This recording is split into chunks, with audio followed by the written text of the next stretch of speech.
In the blood of God. This is the time of grace coming to you from Soul Evangelical Mission International, number 101, behind Lawyer Yopadokun Residence, off Iperu, GRA of Akwara State. This ministration shall be coming to your hearing from 2 to 2:30 p.m. every Sunday. May the Lord bless you as you listen to us. Amen. Ní báyìí, a ó pè ìránṣẹ́ Ọlọ́run, olùṣọ́-àgùntàn Stephen Ekundayo Jacob, láti fi ọ̀rọ̀ Ọlọ́run bọ́ wa.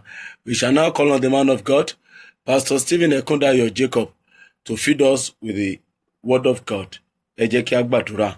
Bàbá, ní orúkọ Jésù, agbẹ́ngà ní wákàtí ọ̀sán yìí fún àǹfààní tẹ́ fún wa láti tún gbọ́ ọ̀rọ̀ rẹ ní wákàtí ọ̀sán yìí. Olúwa wa gba ọpẹ́ wa.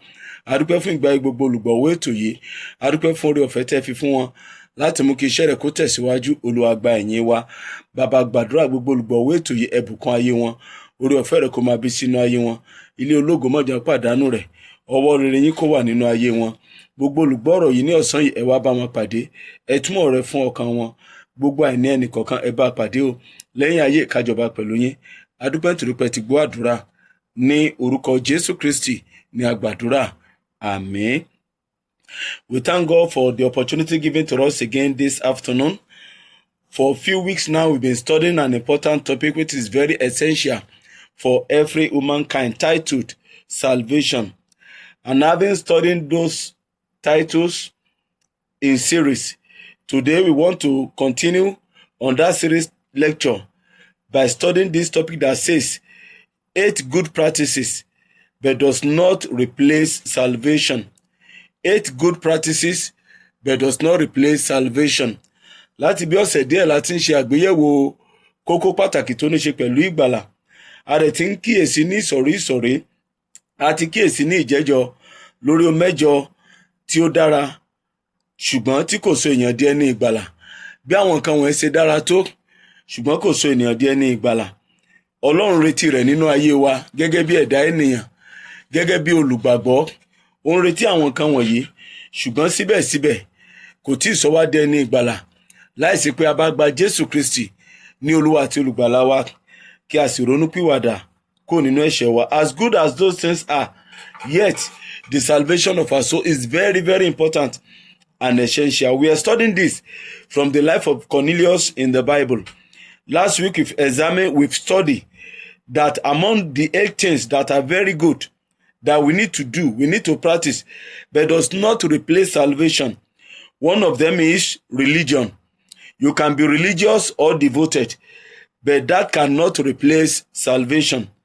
Another thing we examined last week is the fear of God. You might have the fear of God, but without having Christ in your life to save your soul from sin, that cannot replace salvation. All these attributes were found in the life of Cornelius in the book of Acts of Apostles chapter 10, where we take as our case study. We could see all this in the life of Cornelius, but yet those things that does not guarantee his salvation until God sent message to Peter to come and preach Christ unto him. Also, we see last week that giving of alms, you may be generous, giving to people, dashing them things. Those acts are very good, but cannot replace salvation. Where we stopped last week is to be a prayerful person. You might be going to the mountains, doing all sorts of prayers. Prayers is very, very good. It's our power, it's our strength. But yet, you cannot replace prayer. You cannot replace salvation with prayer.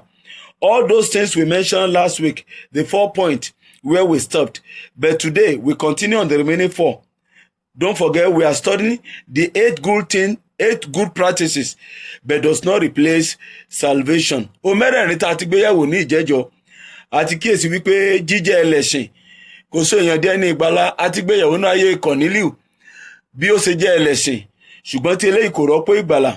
Bíbẹ̀rù Ọlọ́run, èèyàn lè ní ìbẹ̀rù Ọlọ́run, ṣùgbọ́n láì ní Jésù nínú ayé rẹ̀ kò tí ì di ẹni ìgbàlà. Ṣíṣe ìtọrẹ àánú, kéèyàn jẹ́ ẹni tó lawọ́, tó ń fi fúnni dáradára, gbogbo nǹkan wọ̀nyí dára. Ṣùgbọ́n tá bá nínú ayé wa a lè fi rọ́pò ìgbàlà.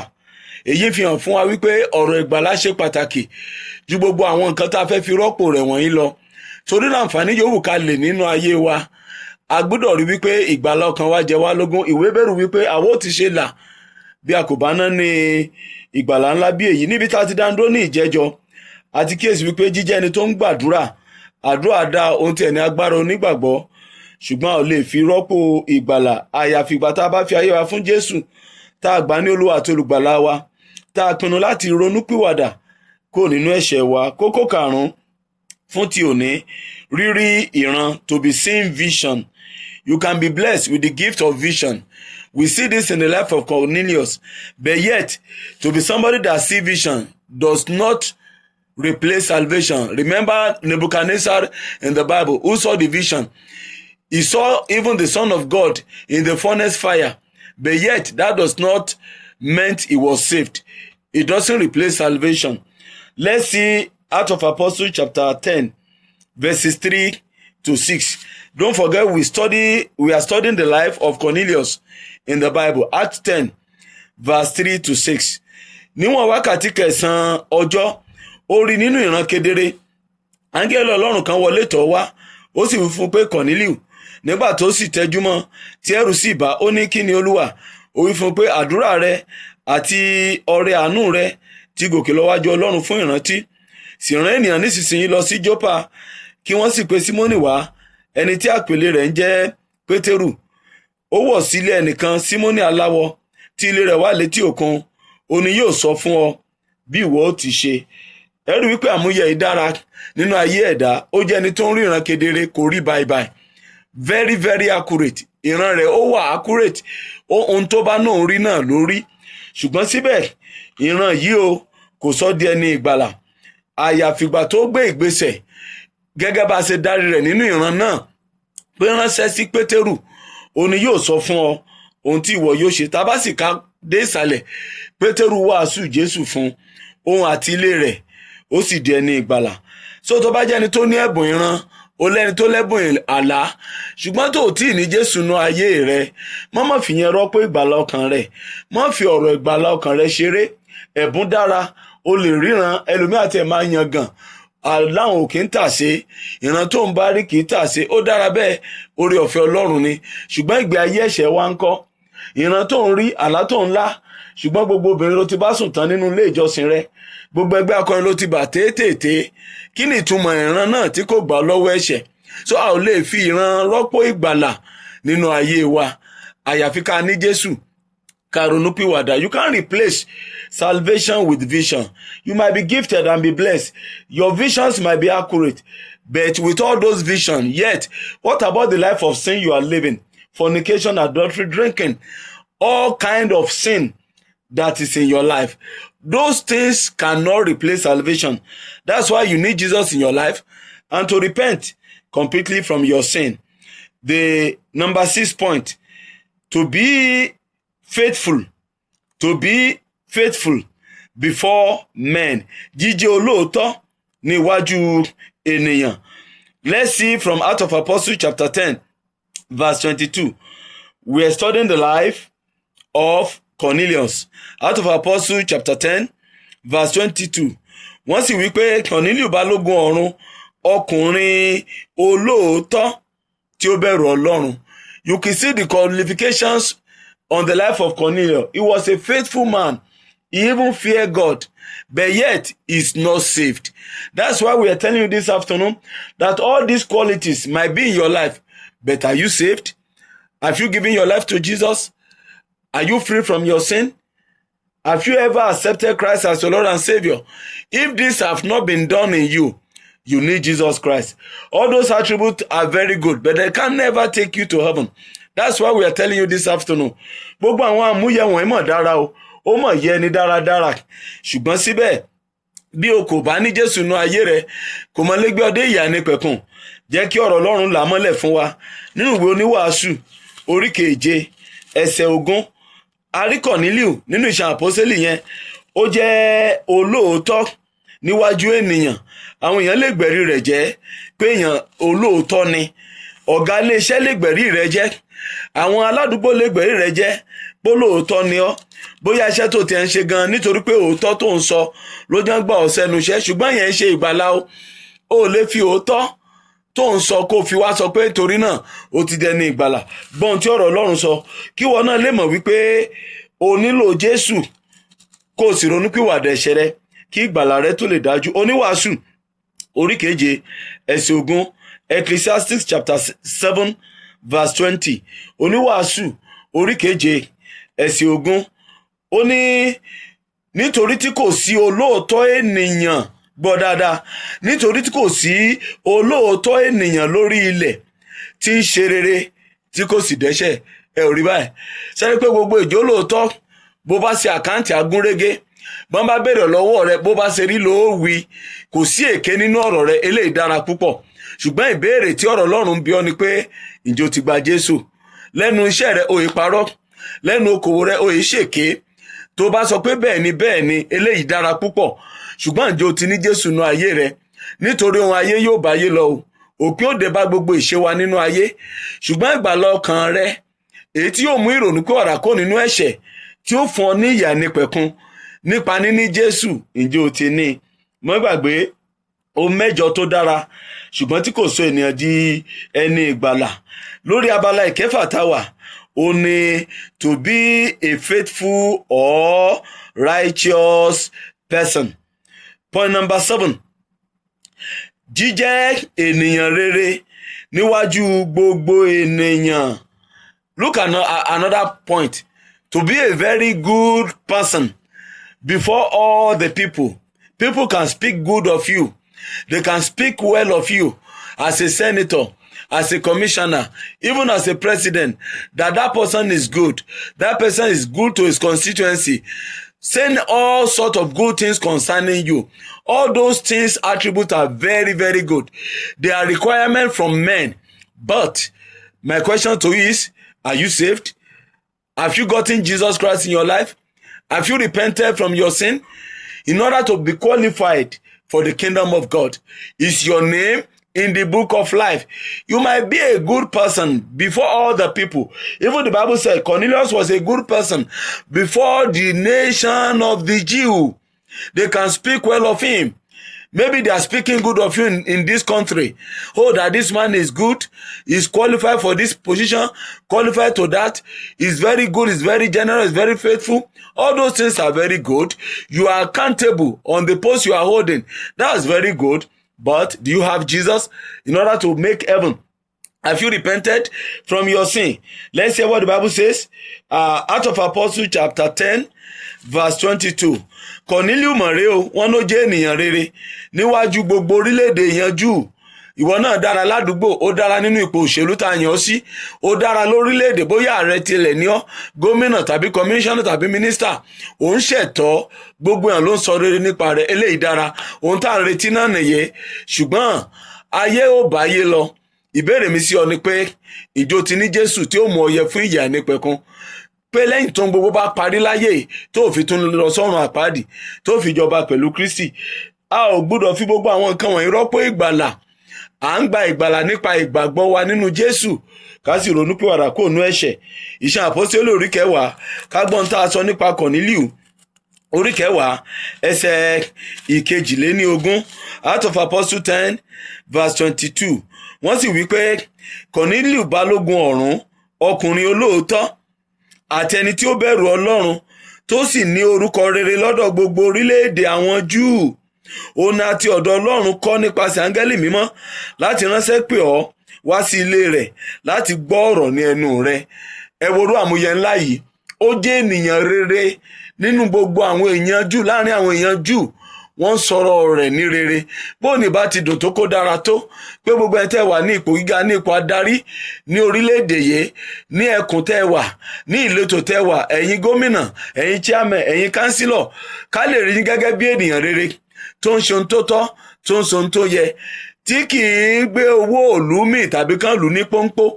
Cornelius lè ní gbogbo orílẹ̀-èdè Júù a rí gẹ́gẹ́ bí ènìyàn rere, ṣùgbọ́n síbẹ̀síbẹ̀ ohun kan sọnù tó ṣe iyebíye tó gbúdọ̀ ní, kí gbogbo rere rẹ̀ kó mọ́ bàá já sásán, pé lẹ́yìn tó bá tún fayé ilé ẹ̀kan mọ́ bàá bá lọ́run àpáàdì, kánsílọ̀, sẹ́nítọ̀, ààrẹ onípò gíga, kí ni ó ti dùn tó ká wà ní ipò tó dáa lórílẹ̀‐èdè Nàìjíríà nígbà tí ikú bá ṣàwá pojú wa dé lọ́jọ́ kan àṣàkúnjọ́ kan, kó o tún wá láàrin àwọn tí ó tún lọ sọ́run àpáàdì pẹ̀lú gbogbo ìbùkún rẹ̀. Ìdí tá a fi ń wàásù ọ̀rọ̀ Ọlọ́run yìí fún wa nìyẹn, pé gbogbo ipò wọ̀nyí dá, ìwà rere dá, ènìyàn rere dá, ṣùgbọ́n ohun tí ó mú ọ yẹ fún ìyà ẹnìpẹ̀kun tó ò fi ní lọ sí ọ̀run àpáàdì, ó ní kó gba Jésù ní Olúwa àti olùgbàlà rẹ, kó o sì ronúpìwàdà kò nínú ẹ̀ṣẹ̀ rẹ. So àmúyẹ láti jẹ́ ènìyàn rere, mọ́ gbàgbé nínú oníwàásù lẹ́ẹ̀kan tá a ka orí keje ẹsẹ̀ 20, ó ní kò sí olóòótọ́ ènìyàn tó ń ṣe rere tí ó sì dẹ́ṣẹ̀. Ecclesiastes 7:20. Torí náà bí àwọn àmúyẹ wọ̀nyí ṣe dára, béèrè lọ́wọ́ ara rẹ, ǹjẹ́ o ti ní Jésù nínú ayé rẹ? Ǹjẹ́ ọjọ́ kan tí a wà tó ti ronúpìwàdà, tó pinnu wípé o fi ayé rẹ fún Jésù, o gbà sínú ayé rẹ, o sì ní dẹ́ṣẹ̀ mọ́? Eléyìí gan ni ìpele tí ó ga jùlọ tó lè mú kí o yẹ fún ìjọba Ọlọ́run lẹ́yìn tí ikú bá pojú rẹ dé tàbí tí o bá fi ayé sílẹ̀. Ohun kẹjọ èyí tí ó dára tó sì ṣe iyebíye tó tiẹ̀ tún máa ń fúnni lágbára nínú ẹ̀mí ṣùgbọ́n tí kò lè rọ́pò ìgbàlà, òun náà ni gbígba ààwẹ̀. To be somebody observing fasting. That is the 8th point we are studying for today. You may be somebody that fasts very well. You always observe the fasting period. This is very good. Fasting is good for your body, for your soul, and for your spirit. But fasting does not guarantee your heaven, cannot replace salvation. We could see in the life of Cornelius, he's a person that involved in fasting. He observed it very well, but yet with all these qualities, he's not yet saved. And God wants to show him mercy. That's why he's sending out message to him to go and call Peter, that with all these attributes, you still need somebody in your life that can guarantee your heaven so that you will not go to hell. And that is Jesus Christ. And the same thing we are sharing with you today. With all these qualities in your life, with all these requirements, you still need Jesus who will save your soul. You still need to repent from your sin and accept Jesus as your Lord and Savior for you to be qualified for the kingdom of God and your name to be written in the book of life. You need to accept Christ. You forsake sin, lying, fornication, adultery, idolatry, heresies, and the rest. You need to come out of your sin and say, Jesus, here I am. I surrender my heart to you. Come and take control of my life. When you do that, you'll be saved. Your name will be written in the book of life, and you begin the journey from this world to heaven. So that whenever Christ comes or death comes, you'll be qualified for God's kingdom, and you will not partake in hellfire. So the 8th point is to be somebody that observes fast. As good as it is, it cannot replace salvation. You need Jesus in your life to be genuinely saved. Àwẹ̀ gbígbà mọ́ dára o, ó sì rẹwà. Ó dára fún okun wa, ó dára fún agbára ti ẹ̀mí àti ti ara, ó tilẹ̀ máa ń kópa nínú ètò ìlera wa. Ṣùgbọ́n bó ṣe dára tó ní, kò mọ̀ rọ́pò ìgbàlà. Ìdí nìyí tá a fi nílò Jésù. Cornelius náà jẹ́ni tí máa ń gbààwẹ̀. Ẹja gbọ́n tí ọ̀rọ̀ Ọlọ́run sọ nínú Ìṣe àwọn Àpọ́stélì orí 10 ẹsẹ̀ 30, Acts 20 verse 30. Ó ní Cornelius sì dáhùn pé ní ìjẹrin mò ń ṣe àdúrà wákàtí 9 ọjọ́ ní ilé mi títí di àkókò yìí, sì wò ọkùnrin aláṣọ àlá dúró ní iwájú mi. So this Cornelius also observed fasting and prayer. He was religious. He prays to God. He feared God. He gives alms. And he is also generous, faithful. He's a good person. He's a righteous person. But yet, with all these qualities, he still needs Jesus. So today, with all the qualities in your life too, you might have position. You might be holding position in the church. You might be a choir. You may be a pastor. Maybe whatever in the church. That's good. You may be a deacon or deaconess. But the question is, have you been saved? Have you repented from your sin? Have you accepted Christ into your life? Gbogbo àwọn àmúyẹ mẹ́jẹ̀ẹ̀jọ yìí òun la rí inú ayé Kọ̀nílíù, ṣùgbọ́n síbẹ̀síbẹ̀ tí ò mú kórúkọ rẹ̀ wọnú ìwé ìyè, tí ò sọdẹ ní ìgbàlà. Ó ń gbàwẹ̀ dáadáa lóòótọ́, eléyìí ní dára. Bẹ́ẹ̀ náà nìwọ náà pẹ̀lú gbogbo ipò àti oyè tó ní nínú ilé ìjọsìn, wọ ni bàbá ìsàlẹ̀, wọ ni bàbá òkè, eléyìí ní dára. Ṣùgbọ́n ìjọ ti ní Jésù pé ńgbà tí ikú bá kojú rẹ dé tàbí ìpè bá dún kó lè dé ìjọba Ọlọ́run. Ìdí nìta fi ń bá wa sọ̀rọ̀ Ọlọ́run yìí, bó ṣe kàn ọ́ ló kàn mí o, ìgbàlà ọkàn yìí gbogbo apáta ló kàn, pé lẹ́yìn ayé yìí ká mọ́ bá lọ sọ́run àpáàdì. Ìwé mọ́ pé lẹ́yìn tá a ti fi lélẹ̀ fún gbogbo ènìyàn láti kú lẹ́ẹ̀kan ṣoṣo, lẹ́yìn èyí ìdájọ́, a kì í fi ikú yọ ẹnikẹ́ni, nítorí pé bẹ́ẹ̀ ni pé gbogbo àwa la ó sáà kú, a ó sì dàbí omi tá a tú sílẹ̀ tí ẹnikẹ́ni ò lè ṣàjọ mọ́. Ikú wà níwájú gbogbo ẹ̀dá ènìyàn. Àdúrà tá à ń bẹ Ọlọ́run fún pé kó jẹ́ kẹ́mi wá gùn. So kò sí ẹ̀dá kan tí ò ní tọ́ ọ wò níwọ̀n tí ìgbàsókè ò bá tíì dé. Ṣùgbọ́n lẹ́yìn tá a bá tọ́ ọ wò tán, ibo la yọrí sí? Sáúdé ìjọba Ọlọ́run tàbá tún gbanú iná lọ. Ìdí nìyí la fi sọ fún wa pé o nílò Jésù nínú ayé rẹ fún ìgbàlà ọkàn rẹ, kó o lè bọ́ lọ́wọ́ ẹ̀ṣẹ̀, kó o sì lè dé ìyà ẹnìpẹ̀kun. Kọ̀nílíù jẹ́ ẹni tí ń gbàwẹ̀, tí ń gbàdúrà, ṣùgbọ́n síbẹ̀ náà ó nílò Jésù fún ìgbàlà ọkàn rẹ. Ẹja gbọ́ ọ̀rọ̀ lẹ́nu àwọn kan tí wọ́n rò pé nítorí àwọn ti jẹ́ ẹni tí ń gbàwẹ̀ dáadáa, torí náà àwọn ti wà níhà Ọlọ́run. Ìwé Lúùkù orí 18, ibẹ̀ láti dánu dúró fún ti ọ̀sán yìí. Luke chapter 18 verses 9 to 14. Ìwé Lúùkù orí 18 ẹsẹ̀ 9 sí 14. Luke chapter 18 verses 9 to 14. Ó sì pa òwe yìí fún àwọn kan tí wọ́n gbẹ́kẹ̀lé ara wọn pé àwọn ni olódodo, sẹ́rí báyìí, tí wọ́n sì ń gan àwọn ẹlòmíì. Wọ́n wí pé kò mọ̀ ṣe, wọ́n ní kò mọ̀ Ọlọ́run sìn, kò mọ̀ àdúrà gbà, kò mọ̀ àṣírí Ọlọ́run. Ògo ni fún Ọlọ́run pé ìwọ mọ̀ àṣírí Ọlọ́run, ó mọ̀ àdúrà gbà, ògo ni fún Olódùmarè. Ṣùgbọ́n o, ìjọ ti ní Jésù pẹ̀lú gbogbo àdúrà tó mọ̀ gbà, gbogbo àṣírí tó mọ̀, so ti bọ́ lọ́wọ́ ẹ̀ṣẹ̀, so ti ronúpìwàdà kúrò nínú ẹ̀ṣẹ̀, so ti ní ọjọ́ kan náà tó gba Jésù sínú ayé rẹ̀. Ó ló pa òwe kan àwọn tán gbẹ́kẹ̀lé ara wọn pé àwọn ni olódodo tí wọ́n gan àwọn ẹlòmíràn, pé ọkùnrin méjì gòkè lọ sí tẹ́ḿpìlì láti gbàdúrà. Ọ̀kan jẹ́ Farisí, ìkejì jẹ́ agbowó òde. Èyí Farisí dìde, ó ń gbàdúrà nínú ara rẹ̀ báyìí pé Ọlọ́run, mo dúpẹ́ lọ́wọ́ rẹ̀ nítorí tí èmi kò rí bí àwọn ará ìyókù, àwọn alọ́nilọ́wọ́gbà, aláìṣòótọ́, panṣágà, tàbí èmi ò tilẹ̀ rí bí agbowó òde yìí. Èmi ń gbàwẹ̀ lẹ́ẹ̀mejì ní ọ̀sẹ̀, mo ń san ìdámẹ́wàá ohun gbogbo tí mo ní. Síbẹ̀ kọ́ níwọ náà ń sọ. Ẹlòmíì àti ẹ̀bá débi wípé a ní ìjọ tiwa nìkan òun ló dáa jù, lọ́dọ̀ rẹ̀ gbogbo ìjọ yòókù wọn mọ Ọlọ́run sìn mọ́, olùṣọ́ àgùntàn wọn nìkan náà ló mọ Ọlọ́run sìn. Ó jẹ́ yé mọ̀tànra rẹ̀. A ti rí àkàwé nu Bíbélì àwọn tán gbẹ́kẹ̀lé òdodo ara wọn, tán rò pé àwọn nìkan so ní ọ̀nà sí ìyà nípẹ̀kun, ṣùgbọ́n nínú ayé wọn gẹ̀dẹ̀gẹ̀dẹ̀ mẹ́mbẹ̀, nínú ayé wọn ẹ̀ṣẹ̀ mẹ́mbẹ̀. Ìwọ náà pẹ̀lú gbogbo tó gbé karí wọ̀nyí, pẹ̀lú gbogbo ìjà ẹ̀sìn tó ń já wọ̀nyí, ǹjẹ́ o ní Jésù nínú ayé rẹ̀? Ǹjẹ́ tí ikú bá dé sóun lọ sọ́run ní àbó ń lọ sọ́run àpáàdì? Èyí ni kò gbéyẹ̀wò. Àwọn èèyàn wọ̀nyí wọ́n gbé ẹ̀sìn kárí, wọ́n gbé ojúṣe ẹ̀sìn kárí, ṣùgbọ́n síbẹ̀síbẹ̀ nínú ayé wọn, wọ́n jẹ́ aláìṣòótọ́, wọ́n jẹ́ panṣágà, wọ́n jẹ́ òpùrọ́, àwọn jẹ́ alọ́nilọ́wọ́gbà. Ṣé wọn náà jẹ́ ẹlẹ́ṣẹ̀ pẹ̀lú gbogbo oyè tó gbé kan rí, pẹ̀lú gbogbo aṣọ àdúrà? Mi sọ pé kò dára o, pẹ̀lú gbogbo oyè kàǹkàǹkà, mi sọ pé kò dára o. Orúkọ tó bá wo olúkúlùkù ló lè mọ jẹ́ lẹ́yìn odi, gbogbo oyè tó bá fẹ́, mi sọ pé ó jẹ́ ẹ̀ṣẹ̀. Ṣùgbọ́n tí ọ̀rọ̀ Ọlọ́run sọ fún ọ ni pé ìjọ ti ní Jésù, ìjọ ti gbà sínú ayé rẹ, ìjọ ti ronúpìwàdà kúrò nínú ẹ̀ṣẹ̀, nítorí pé ọjọ́ kan àtèmi àti wàá fàyè ilé o, níbo la yọjú sí lẹ́yìn ikú. Ṣùgbọ́n ní ẹsẹ̀ 13 wọ́n sọ pé, ní ẹsẹ̀ 12 pé èmi gbàwẹ̀ lẹ́ẹ̀mejì ní ọ̀sẹ̀, mo ń san ìdámẹ́wàá ohun gbogbo tí mo ní. Ṣùgbọ́n agbowó òde, ẹni tó mọ ohun tó ṣe pàtàkì jùlọ, kí ni ohun tó ń sọ ní ẹsẹ̀ 13? Ó ní ṣùgbọ́n agbowó òde dúró ní òkèèrè, kò tilẹ̀ jẹ́ gbé ojú rẹ̀ sókè ọ̀run, ṣùgbọ́n ó lu ara rẹ̀ ní ọkàn àyà, ó wí pé Ọlọ́run ṣàánú fún mi, èmi ẹlẹ́ṣẹ̀.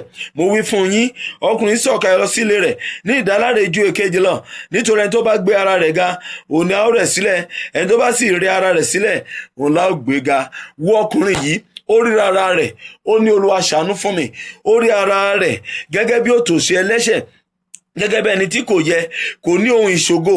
Bí ìwọ náà bá lè pa gbogbo ohun ìṣògo wọ̀nyí tì, ipò jàǹkàn tá a yàn ọ́ sí, ìwọ ni lérìdà, ìwọ ló wà ní ipò ilé, ìwọ ló pa ní ipò tán, tó o bá lè bọ́ aṣọ ìgbéraga ipò kúrò kó wá wo ayé rẹ, Olúwa ṣàánú mi, òpùrọ́ ni mí, alágbèrè ni mí, ẹlẹ́ṣẹ̀ ni mí, oníjìbìtì ni mí, kó wá ronúpìwàdà, kó gba Jésù sínú ayé rẹ, ó ní ìgbàlà ọkàn rẹ. Eléyìí ni yóò pé ọ ju àwọn nǹkan wọn ni tó tẹ bàtì tó rò pé ó lè rọ́pò ìgbàlà. Eléyìí ò rọ́pò ìgbàlà nínú ayé Kọ̀nílíò. Àfìgbà tí Pétérù wá tó wà sọ̀rọ̀ Ọlọ́run fún, adó ní ipò Pétérù lọ́sàn-án yìí láti sọ fún ọ wípé o ní Jésù. Jáde kó nínú ìgbéraga àyà rẹ, jáde kó ní gbogbo tó gbé karí, jáde kó nú àwọn ẹ̀ṣẹ̀ tó gbẹ́kẹ̀lé, jáde kó nú àwọn ojúṣe tó rò wípé tó bá ti ṣe o ti bọ́. Ẹlòmíràn lẹ́yìn ìgbà tó bá wo àwọn ìwàkiwà tó fi ọmọ wá ipò ńlá, tó ṣe àwọn tí ò tọ́ láti dé ipò gíga, a wá bẹ̀rẹ̀ sí ní kó àwọn ilé ìjọsìn káàkiri, a bẹ̀rẹ̀ sí ní lọ ran àwọn ọmọ aláìníyàá lọ́wọ́. Ìwọ̀n yóò gba ìwà ẹ̀ṣẹ̀ rẹ kò parẹ́ o, àbí kó jẹ́wọ́, kó ronúpìwàdà, kó gba Jésù, kó lè yè, kí orúkọ rẹ̀ lè wọnú ìwé ìyè. tó náà lọ́sàn-án yìí mo pè ọ́ wá gba Jésù. This afternoon you come to Jesus, giving your life. All those attributes cannot replace salvation. You need to accept Jesus as your Lord and Savior and forsake your sin. The message is coming to you for repentance and to give your heart to Christ. When you do that, you'll be saved and you feel for the kingdom of God. Shall we pray? Bàbá, ní orúkọ Jésù, Ọlọ́run ara ya gbé ọ̀gá fún wákàtí ọ̀sán yìí. A dúpẹ́ fún ọ̀rọ̀ iyebete tún rán jáde. Olúwa gba ọpẹ́ wa. A gbàdúrà gbogbo àwọn nǹkan wọ̀nyí tá a ti fi rọ́pò ìgbàlà nínú ayé wa lónìí. A fẹ́ kó wọnú ọkàn kọ̀ọ̀kan, kó fún wa ní ìrònúpìwàdà tòótọ́, káàkàn mọ́ gbẹ̀sìn kárí kábàrà lọ́rùn àpáàdì. Olúwa wọnú ayé wa, fi agbára fún ọ̀rọ̀ náà. Jẹ́ ká lè ṣàfẹ́rẹ́ ohun tó ṣe iyebíye jù, èyí tó ṣe ìgbàlà ọkàn wa, ká lè ronúpìwàdà, kórúkọ wa lè wọnú ìwé ìyè, ká lè yọ fún ìjọba rẹ. Mo wá gbàdúrà gbogbo ìpèníjà nínú ayé àwọn tó ń gbọ́ mi, ẹ fi òpin sí, kẹsàn wọn di òmìnira. Lẹ́yìn ayé ká bá Jésù jọba. Ògo ni fún orúkọ Olúwa, ní orúkọ Jésù Kristi ní a gbàdúrà. Àmín. Tẹ́ bá ti rí ìbùkún gbà nínú iṣẹ́ ìránṣẹ́ yìí, tàbí ẹ fẹ́ràn lọ́wọ́